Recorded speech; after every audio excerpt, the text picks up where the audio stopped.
Shalom, shalom mes bien-aimés dans le Seigneur. Je vous salue tous au nom de Jésus-Christ de Nazareth. J'espère que vous allez bien par la grâce de Dieu, que tout se passe bien de votre côté. Ça fait longtemps que je n'ai pas fait de vidéo. Vous savez, d'un moment dans la vie, il faut aussi apprendre à prendre du recul. Donc c'est ce que j'ai fait. Là, je suis inspirée. Je ne veux pas venir faire une vidéo où je ne suis pas inspirée. Là, le Saint-Esprit m'a déposé quelque chose dans mon cœur et que j'aimerais partager avec vous ce matin par sa grâce et sa fidélité. Déjà, je veux saluer chacun de vous, toi qui me suivras, que la grâce de Dieu soit sur toi, que la grâce de Dieu, la paix de Dieu qui surpasse toute intelligence, soit ton partage au nom de Jésus-Christ de Nazareth. J'aimerais dire à quelqu'un, Dieu a décidé d'être le héros un héros dans ta vie. Dieu a décidé de faire de tes ennemis ses ennemis. Dieu a décidé de faire de tes ennemis son marchepied. Dieu a décidé de te restituer, de te restaurer tout ce que le diable t'a volé. Dieu a décidé de te faire du bien. Je ne sais pas si vous le ressentez comme moi. Il y a un vent il y a une saison où le Seigneur a envie de récompenser son peuple,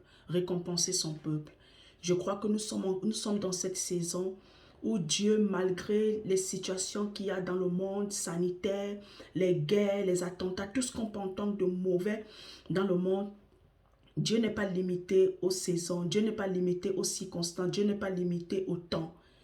Quand Dieu veut faire quelque chose, peu importe les obstacles qui sont devant lui, quand Dieu se lève, les obstacles se couchent. Quand Dieu se lève, les obstacles s'abaissent. Parce que c'est lui qui est le créateur de toutes choses. C'est lui qui domine sur toutes choses. Alors bien aimé, ce matin, je vais te dire de prendre courage. Sois calme.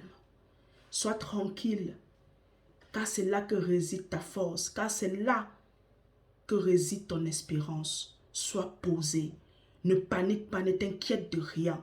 Parce que Dieu est avec toi. Nous sommes dans une saison. À nous les chrétiens qui marchons véritablement selon la volonté de Dieu. Nous sommes dans une saison où Dieu veut nous faire du bien. Alors je prie au nom de Jésus-Christ que cela t'arrive. Que cela soit ton partage au nom de Jésus-Christ de Nazareth. Sans plus tarder, nous allons prendre la parole de Dieu dans Job 33, le verset 14. Je lis pour la gloire du Seigneur. Dieu parle cependant tantôt d'une manière, tantôt d'une autre, et l'on n'y prend point garde. Je reprends. Dieu parle cependant tantôt d'une manière, tantôt d'une autre, et l'on n'y prend point garde. Bien aimé, je me suis appuyé sur ce verset biblique parce que on doit se remettre à niveau en tant que chrétien, en tant que disciple de Jésus et en tant qu'enfant de Dieu, en tant qu'épouse de Christ. On ne peut pas vivre notre vie comme nous le voulons, comme nous l'entendons. Nous ne pouvons pas nous conformer à ce siècle présent. J'ai pris le temps vraiment d'examiner beaucoup de choses, ce qui a amené le Saint-Esprit à véritablement me communiquer sa pensée. Et cette pensée, j'aimerais la partager avec toi afin qu'elle te bénisse, afin qu'elle t'édifie. Et au plus tard, si selon la volonté du Saint-Esprit, si selon ce message va te toucher, si tu peux le partager à un grand nombre, afin qu'eux aussi à leur tour, ils soient bénis et édifiés. Partage cela sous forme d'évangélisation. Bien-aimés, j'ai compris cette vérité. Vous savez, quand nous prions, quand nous entrons dans la présence de Dieu pour prier, pour lui présenter nos requêtes, pour lui présenter nos besoins, ce qui est tout à fait normal et légitime, Dieu nous écoute. Dieu nous entend.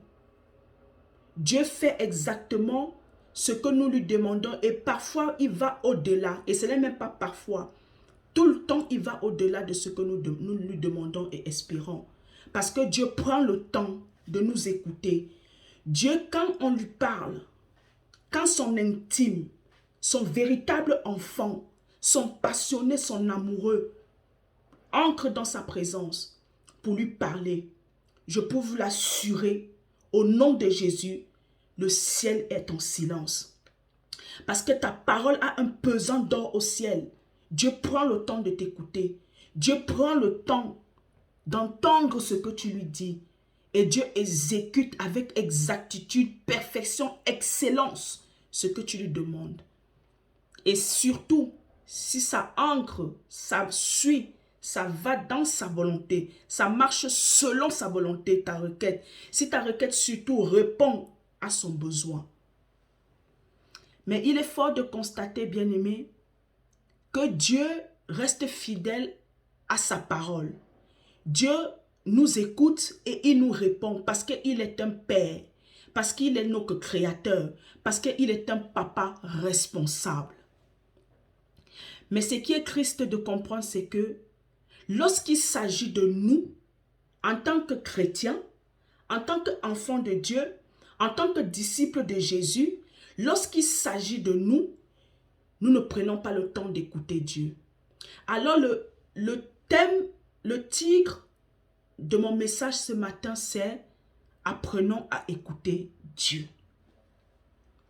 Bien-aimé, il est impossible que Dieu lui prenne le temps de nous écouter, mais nous, quand Dieu nous parle, nous ne l'écoutons pas. Voilà pourquoi vous allez retrouver certains chrétiens, Dieu leur parle, Dieu leur a déjà répondu à leur situation. Dieu a même déjà mis des solutions, a déjà tout planifié. Mais ces chrétiens continuent à dire que Dieu ne leur parle pas. Pourquoi? Parce qu'ils sont discrets. Pourquoi? Parce qu'ils ne prennent pas le temps d'écouter Dieu. Ils ne prennent pas le temps d'écouter, d'entendre ce que Dieu veut leur dire. C'est ça le véritable problème, bien-aimé. Bien-aimé, aujourd'hui, il y a des personnes, vous n'arrivez pas à avancer. Vous stagnez dans votre vie de prière, dans votre vie spirituelle, dans votre marche chrétienne. Tout simplement parce que vous n'écoutez pas Dieu. Dieu te demande de faire ça, tu ne l'écoutes pas. Tu ne l'écoutes véritablement pas. Dieu a plusieurs manières de te parler. Dieu peut te parler au travers de sa parole, au travers d'une prédication, au travers d'un enseignement, au travers d'une circonstance, au travers même de la nature, au travers d'un homme. Même le silence de Dieu est une manière de Dieu de parler. Même le silence de Dieu a une signification, bien-aimé. Dieu parle dans toutes les manières. Dieu peut te parler dans les rêves. Dieu peut te parler dans les rêves. Dieu peut te parler par n'importe qui. Il ne faut pas seulement que ce soit le pasteur. Il ne faut pas seulement que ce soit ton leader du département. Il ne faut pas seulement que ce soit un frère ou une soeur que tu affectionnes, que tu aimes bien, qui doit te parler. Dieu peut te parler par quelqu'un qui n'a pas de titre à l'église. Un frère de l'église qui vient en tant que fidèle, Dieu peut te parler par lui. Parce que Dieu peut passer par n'importe quelle manière pour te parler, pour t'atteindre. Notre véritable problème à nous les chrétiens de ces temps de la fin, c'est que nous ne prenons pas le temps d'écouter Dieu. Voilà pourquoi il est difficile pour nous de faire avec exactitude ce que Dieu attend de nous. De répondre avec exactitude quand Dieu nous appelle. Parce que nous sommes discrets. Parce qu'en réalité, nous n'aimons pas sincèrement Dieu, mais nous aimons ce que Dieu peut nous apporter, ce que Dieu peut nous donner. Bien-aimés, apprenons à écouter Dieu quand Dieu nous parle. C'est très important. Lorsque tu écoutes quand Dieu te parle, tu ne seras pas exposé, tu ne seras pas potentiellement susceptible d'être une proie pour le diable. Quand tu n'écoutes véritablement pas quand Dieu te parle, tu vas écouter un frère en Christ, tu vas écouter n'importe qui va venir te donner des paroles, va venir te parler. Et ça va te conduire dans l'erreur, ça va te conduire dans la confusion, ça va te conduire dans une perte de temps. Mais si tu prends le temps réellement d'écouter Dieu, Dieu, ça ne le dérange pas. Si tu n'as pas bien compris que tu peux retourner à lui demander. Tu peux aller dire, papa, si c'est réellement toi, reparle-moi, révèle-moi, montre-moi. Et le problème aussi que j'ai constaté avec nous les chrétiens, Nous pensons que parce que si Dieu nous a parlé par un rêve, c'est qu'il va continuer à chaque instant nous parler pas des rêves, pas des songes. Bien-aimés, on ne change pas l'équipe qui gagne, mais on change de stratégie. On ne change pas l'équipe qui gagne, certes, mais on peut changer aussi de stratégie. La parole de Dieu nous dit, Dieu est un Dieu de diversité. Dieu n'est pas un Dieu monotone. Si Dieu t'a parlé par un rêve, ta solution, Dieu te l'a montré par un rêve. Si peut-être Dieu est passé par quelqu'un, ça ne veut pas dire forcément que c'est cette même personne que Dieu passera pour résoudre l'autre situation que tu as, que tu fais face. C'est ça notre véritable problème, bien-aimés. Nous sommes tellement des idolâtres dans tous les sens du terme.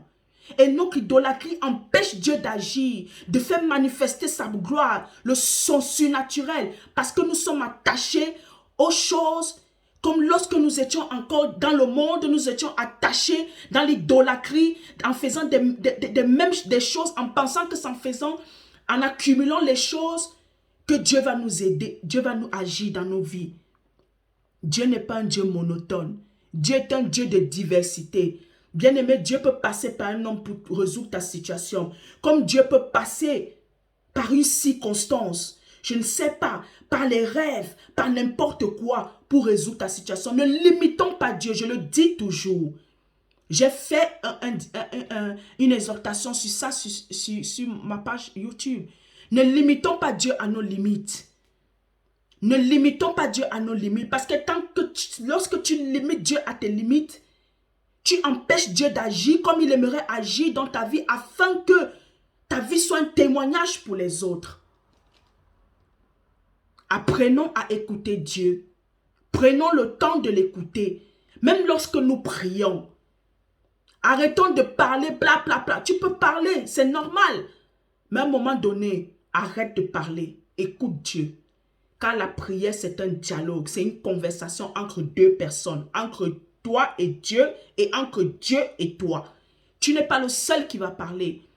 Peut-être que dans ta manière de prier, le Saint-Esprit peut t'enseigner comment prier. Et afin que la manière dont tu pries, il la transforme parce que la parole de Dieu dit, nous ne savons pas prier, nous ne savons pas quoi demander au Père. Mais le Saint-Esprit, pas de prière, pas de soupir inexprimable, prie en notre faveur. Nous inspire des paroles qui vont toucher le cœur du Père, qui vont toucher la pensée exacte du Père. Et c'est là que l'exaucement va arriver. Bien-aimés, prenons notre temps, apprenons à écouter Dieu. Apprenons à écouter le Saint-Esprit.